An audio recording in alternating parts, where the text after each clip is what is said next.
This is Investor Perspectives. I'm the host of Investor Connect, Call Team Martin, where we connect startups and investors for funding. In our new Investor Perspectives series entitled How to Solve the Fintech Problem, today you'll hear about the primary trends and what makes for a successful company in this segment. As the COVID pandemic passes, we emerge into a new world. The fintech space is now undergoing tremendous change across the U.S. Every business is now a fintech business. We have investors and startup founders describe the shift from a centralized to a decentralized fintech market. I hope you enjoy this episode. Our first guest is Marc Michel, partner and founder at Runway Venture Partners. Runway Venture Partners is a New York City-based early-stage venture capital firm focused on investing in post-product market fit SaaS and software-enabled businesses. Runway invests in companies that put seed capital to good use and demonstrate visionary and entrepreneurial leadership, clear product market fit, and strong growth rates. Marc, thank you for joining us. So what makes for a successful company in this segment? Well, again, it depends on which side of those two aisles you're on. If you're a new fintech, I think a lot has to do with the user experience, the ease of use in which the user can transact the business. And so those are why you've seen so many companies like a Lemonade or Gabby or an Oscar be successful with their markets. They're great products that are easy to use for the consumer. For the ones that are serving the old guard, I think it's a little bit different. You've got to fit into their ecosystem, their technology stack, and their regulatory stack that they have to deal with. And so those companies need to be able to navigate large institutions that are slow to their decision-making process and be able to manage that effectively.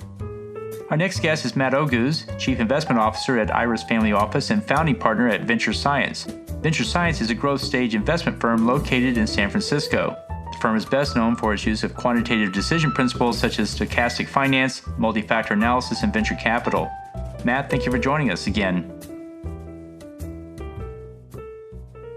So it sounds like things are going smoking hot for the insurtech, fintech segment there with Lemonade and other companies. What do you see as the primary trend in those segments?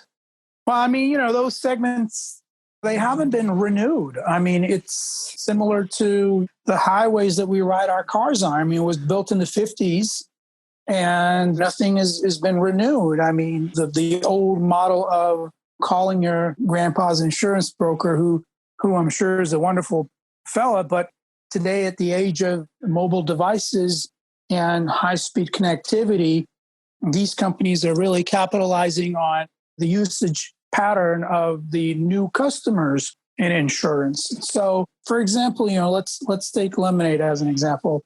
I mean, they started out as selling renters insurance. They're not insurance brokers. That's important to understand.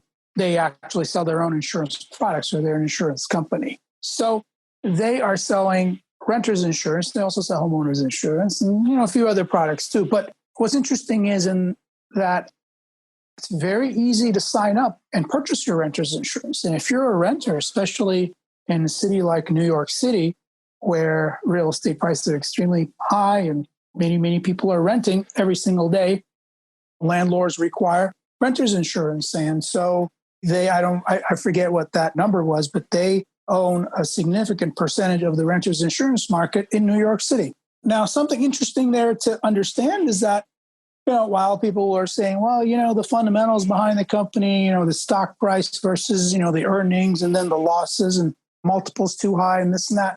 What you really need to understand is the social element of the way, I guess, this new world works plays into products in finance and insurance. And let's put aside AI and machine learning and all that aside for just a second.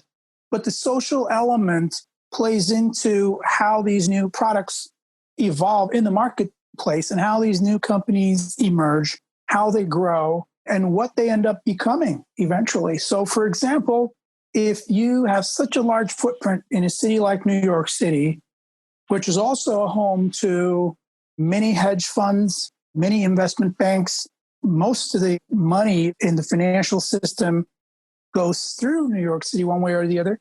And if all of your analysts, all of your young associates are renting, it's not hard to do the math and see that, well, most of these people are going to be customers of Lemonade, and they're not going to go to Monday morning meetings or whenever they hold their meetings, whether it's hedge fund or a large investment bank. And they're not going to go to those meetings, say anything negative about the company that they themselves are customers and happy customers too. And so then that plays into eventually, and that's my guess, eventually into this stock price of a company like Lemonade or some of the others that are emerging in the marketplace that are friendly with the younger generation customers. And so I see that as a big driving force, and it's something that I really try to understand more and follow these social trends that are shaping our world at a much faster pace than ever before, especially during this time of COVID when everybody's on their mobile devices more and their tablets, and they're talking and they're communicating, they're asking questions. So all that stuff's happening all the time. And so, it's pretty apparent that the companies who capitalize on being part of that conversation, listening to their customers, listening to what listening to their potential customers, what are people talking about? That's not just a trite point of view anymore. It's what you need to do. Yes, of course, here in Silicon Valley, we do a lot of math and engineering, but it's the social elements are clearly on the forefront maybe than ever before. So those are some of the things that I try to read about and follow and understand. And I think those are the things that are going to shape the future of fintech and insurtech and many other verticals as well. And so when you look at a company that's you're thinking about investing in, what do you look for in that company? What's your criteria? Well, I mean, we're quite mathematical and calculated in terms of what we look for, and outspoken about that as well. We evaluate companies across some 40, 50 different subcategories or dimensions, and each of which we associate a different weight, because every attribute of a company has a different weight. And it's really up to the individual or up to the firm to kind of decide what those weights are. But for us, the discussion is really around the value of each dimension, each weight. I mean, for example, let's take the immediate addressable market. So I'm looking at two companies. One of them is in a $10 billion market. The other one's in a $150 billion market. If everything else being equal, the company going after the bigger market is probably going to have a better return for me. But how much better? How important is that when I start bringing in other factors of that particular company? So that's kind of what we do on an ongoing basis, looking at market size. As far as startups are concerned, obviously, the state of the product is very important. Is it still during design, or is it rolled out yet? What's the early traction? As well as some of the other factors is the tenure and the previous experience of the founders. If they had previous exits, that gives a little bit additional, maybe a boost to their score, so to say, but it's not a binary thing. So don't get me wrong. I mean, most of the parameters aren't binary, although you can introduce some binary decision points as well. So for example, you might introduce a binary decision point and say, if it has anything to do with this particular subvertical, then I'm not interested in that because I already have exposure, or for any other reason. So you can introduce some of those binary elements, but generally it's having a kind of a model, kind of a template, kind of a structure that evolves, that grows with you as you're investing. And for us, we try to pick verticals that are kind of uncorrelated. Remember, we invest on a deal by deal basis. And so we try to pick verticals that are kind of uncorrelated, not 5 fintech companies at a time or something like that. So the last investment we've done was I invested in a company called Oxbotic out of Oxford University. They're in London. They're in the autonomous vehicle space. Very excited about that company. Co-invested with BP, the petroleum company, and Tencent, and a number of others. So from, as you can see, I'm able to move from insurtech to autonomy. I'm able to move from that to ag tech and things like that. But that's just the structure that I've adopted. It's kind of what works for me. as far as other investors are concerned, everybody would have to just decide kind of what works for them. Our next guest is Joshua Siegel, general partner at Acronym Venture Capital. Acronym Venture Capital invests in unconventional funding rounds in New York City and rising markets with a preference for first-time and diverse founders. They are an opportunistic fund investing into late seed and Series A rounds of enterprise SaaS and omni-channel consumer brands that have achieved at least $1 million in ARR. Joshua, thank you for joining us again. And so what do you see as the primary trend in this segment these days? Two main trends that I'm really seeing is really customer acquisition and the reduction in fraud. So within customer acquisition, a lot of it has to do is not only acquiring the customer online, but closing them and servicing them. So with the digital implementation of stuff, you can really find a customer much easier, much faster. You can close them much easier and much faster, collect their premiums, and then you can service them online. So rather than sifting through policies and sitting with somebody or just attending seminars or whatever it is, you can acquire a customer that much faster, right? On the other side of the coin is determining fraud and weeding fraud out. Because at the end of the day, an insurance company collects premiums, then they got to pay them out. Whatever is left over is what they use to invest. So if you can lower the fraud, you're going to have a much, much better book. And that's really, really important. Great. And so what makes for a successful company in these segments in today's market? I would say really understanding your customer, lowering the sales cycle. So the challenges with a lot of the insurtech startups is they're not really insurance companies, right? They're marketing companies that have a reinsurer behind them. So they're selling another policy.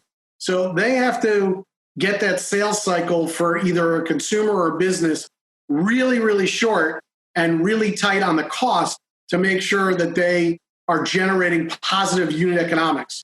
So that's absolutely critical for what's going on. They can't misspend money. They got to be really, really focused on how they're spending stuff so they can have a profitable company. Otherwise, they're just a marketing agency, and eventually they're going to go bust. Our next guest is Victor Orlovskiy, general partner at Fort Ross Ventures. Fort Ross Ventures brings together Silicon Valley venture expertise with an extensive network of relationships in the U.S., Israel, and Eastern Europe. Along with their LPs and strategic partners, they actively help accelerate success for their portfolio companies. Fort Ross's two funds combined have a total of $345 million of assets under management. Victor, thank you for joining us again. So you talked about several trends there, but what would you think is the primary trend we'll see over the next 5 years in the fintech sector? Is it social, or what else might be happening? Well, I think that there are two trends I would anticipate. I think first, social aspect is definitely going to change banking phase and how banks is done internally. And I think that second thing is basically blockchain as an infrastructure built for payments, built for trade finance, built for trusted identities. I think that banking now is suffering from having no way to really recognize, identify customers across the globe. And I think that blockchain identity and blockchain payments will evolve towards this new infrastructure in banking, in payments in particular, that will streamline everything in banking, and we will see new players in this blockchain infrastructure space in financial services area. So what makes for a successful company in, say, the blockchain sector? What will distinguish them from the ones that don't make it? Well, blockchain solves numerous different problems. First, it solves the problem of identity, right? I mean, if you have originated a contract or you have originated a transaction, so on one hand, it's anonymous transaction. On another hand, you could not replace an originator or fake originator, right? I mean, whoever was in this transaction will just be recorded and will stuck in this transaction forever, right? So you could not reverse engineer this transaction. You could not reverse engineer your steps or any actions being taken. So I think that is a great thing in overall financial services industry, right? When you know exactly how transaction was originated, whom it was originated from. I mean, all the smart contracts that would enable enormous efficiency in trade finance, in factoring, in assets management. So it will also, at some point in time, when this technology will evolve and will become cheaper, blockchain as such could tremendously improve the cost efficiency of payment transactions overall. So it will kill these identity issues. It will kill trust issues. I mean, there will be like a single trusted identity platform. And on the other hand, it will certainly bring a lot more efficient payments and cost structure to payments. So on both sides, this is what makes unit economics in financial services overall. Credit risk management will become a lot easier with blockchain. And an early sign of it, if you know a company called Figure. So Figure is launching their blockchain platform called Provenance. And I think that these are the early signs of how these assets are going to be traded. So another big thing in financial services area is tokenization of assets. I think that while tokenizing assets, especially fixed income and equity, especially publicly traded equity and fixed income, will also help to decentralize stock exchange, right? So exchange will not be central any longer. When this tokenization is going to take place. So it will enable completely different stock exchange reality. So stocks will just operate with blockchain rails in completely different way. And it will also improve speed, quality, and efficiency of transactions. Our final guest is Matt Murphy, general partner at Montage Ventures. Montage Ventures is a venture capital firm actively investing in financial services, e-commerce, marketplaces, and healthcare startups. Matt, thank you for joining us again.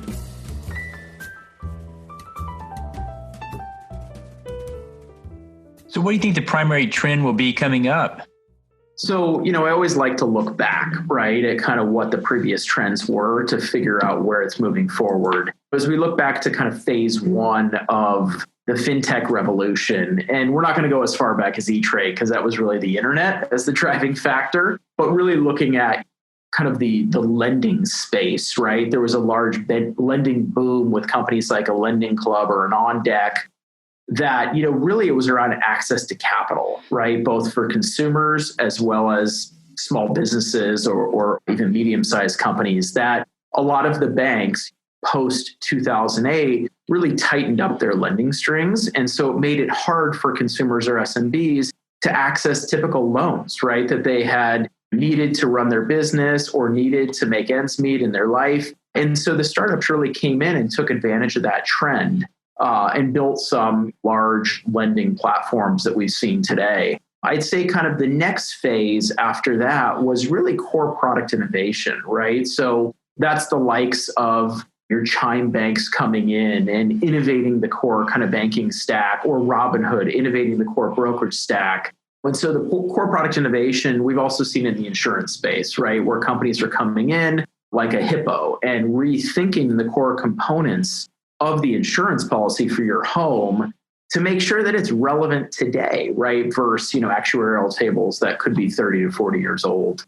Where is that moving? The next area that we're very excited about is really this concept called embedded finance, right? So this is lending as a service, banking as a service, anything as a service in the fintech space. But really what that means is fintech is progressing from purely a business model into now a way of monetizing your customer base, right? Outside of the core fintech landscape. Oh, do you have a question?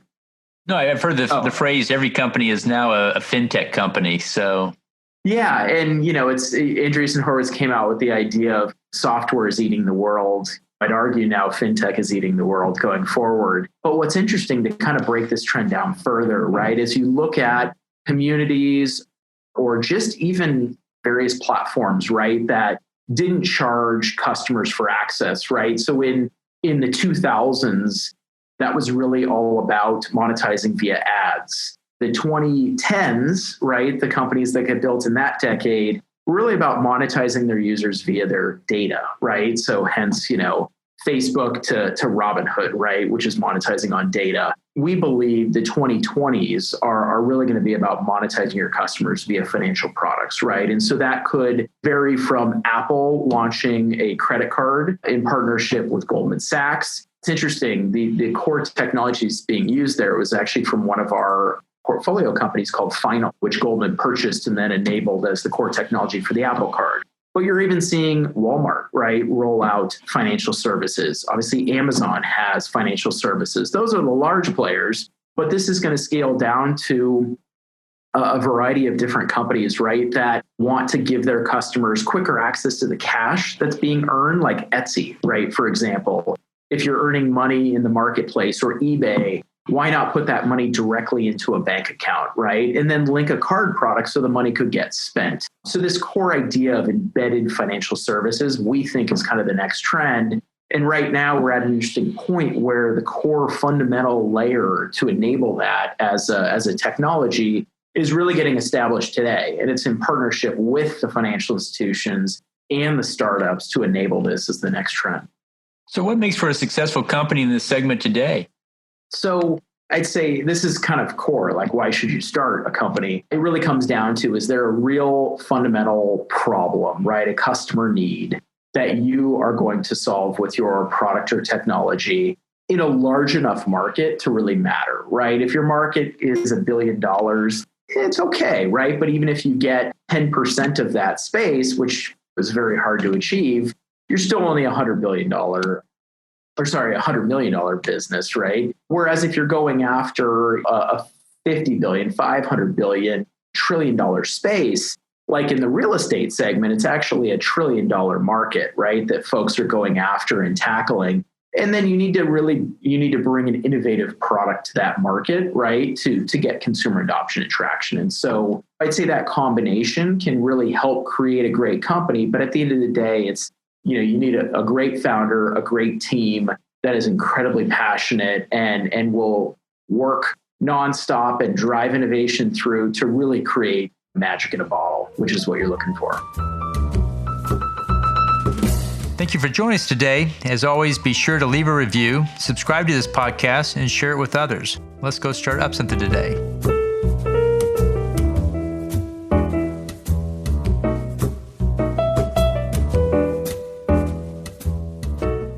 Halti Martin is the director of Investor Connect, which is a 501c3 nonprofit dedicated to the education of investors for early stage funding. All opinions expressed by Hall and podcast guests are solely their own opinions and do not reflect the opinions of Investor Connect. This podcast is for informational purposes only and should not be relied upon for the basis of investment decisions.